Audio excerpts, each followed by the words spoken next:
Sarthana police સ્ટેશનના તેલના ડબ્બા નંગ 200 તથા 4 વ્હીલ ટેમ્પો મળી કુલ કિંમત ₹6,58,168ના મુદ્દામાલની ચોરીના ગુનામાં છેલ્લા 3 વર્ષથી નાસ્તા ફરતા આરોપીને પકડી પાડતી ઝોન 1 LCB શાખા નાયબ પોલીસ કમિશનર ક્રાઇમ સાહેબ શ્રી નાઓએ તારીખ 28/9/2024થી તારીખ 12/10/2024 સુધી નાસ્તા ફરતા આરોપીઓ શોધી કાઢવા ડ્રાઈવ રાખેલ છે। અનુસંધાને મહેરબાન પોલીસ કમિશનર સાહેબ શ્રી સુરત શહેર તથા અધિક પોલીસ કમિશનર સાહેબ શ્રી સેક્ટર 1 તથા નાયબ police commissioner Shri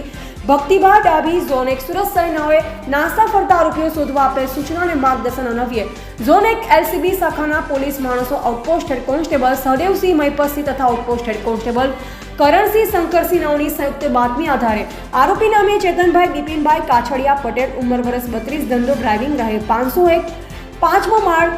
Rajeshwari apartment Singanpur police સ્ટેશનની પાછળ કતાર ગામ સુરત મૂળ ગામ સુલતાનપુર તાલુકા ગોંડલ જિલ્લા રાજકોટ નાને પકડી પાડે છે। આ કામે ફરિયાદી અજયકુમાર રાજેન્દ્રભાઈ વસાવા રહેવાવ સુરતવાળા પોતાનો 4 વ્હીલ ટેમ્પો નંબર GJ 19X4663માં ભરેલ તેલના ડબ્બા નંગ 200 લઈ સુરત શહેરમાં ડિલિવરી આપવા જતા હતા ત્યારે સદર આરોપી ચેતન બિપિનભાઈ પટેલ તથા તેની સાથેના સહારોપી એક્ટિવા મોપેડ ઉપર આવી ટેમ્પો ચાલકને તે ટેમ્પો અમારી ગાય સાથે ભટકાડેલ છે તો એક્ટિવા પર બેસી જા તેમ કહી ફરિયાદીને તેઓની સાથે લઈ જઈ ફરિયાદીના મોબાઈલના સિમ કાર્ડ કાઢી લઈ ફરિયાદીને આમ તેમ ગોળ ગોળ ફેરવી તે દરમિયાન ફરિયાદીની નજર ચૂકવી તેના ડબ્બા ભરેલ 4 વ્હીલર ટેમ્પો સહિત કુલ કિંમત ₹6,58,168ના મતાની ચોરી કરી નાસી ગયેલ।